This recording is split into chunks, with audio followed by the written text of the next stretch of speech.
Hey everyone, it's Holly and I'm back with another Top 5 Wednesday video, and this one is Top 5 Historical Books. And I tried to really round this out and not just do a bunch of romance novels because I read a lot of historical romance.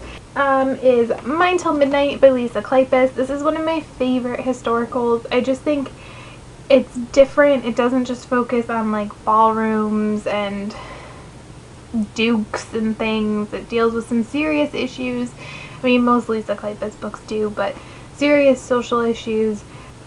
Next is The Ugly Duchess by Eloisa James. I just love the story in this one, and it's just a beautiful story and like the romance. And Eloisa James is really good at building a world and an environment that you can just engross yourself in. Like, she's so descriptive with her language, especially when it comes to clothes. I think I've talked about that before. Next is The Secret Garden by Frances Hodgson Burnett. I guess technically it's historical to me, but when it was written it was contemporary, like, so I'm not sure if this counts, but it doesn't take place in my present, so I'm counting it.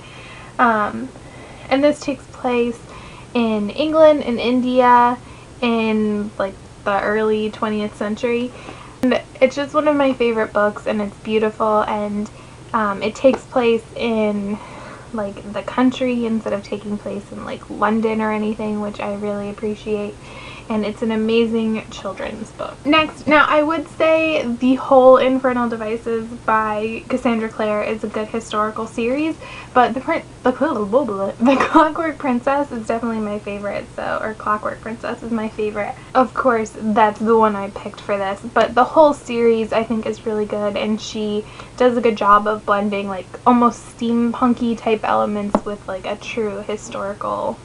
And last is Born Wicked by Jessica Spotswood, and I've talked about this book before.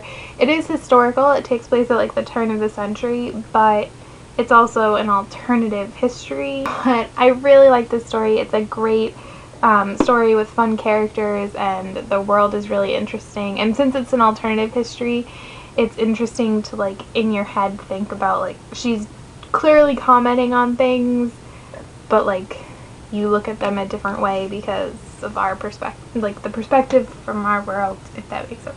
So those are my top 5 historical books.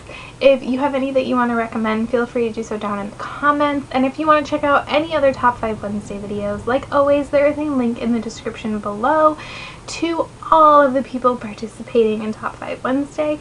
And thank you so much for watching. Bye!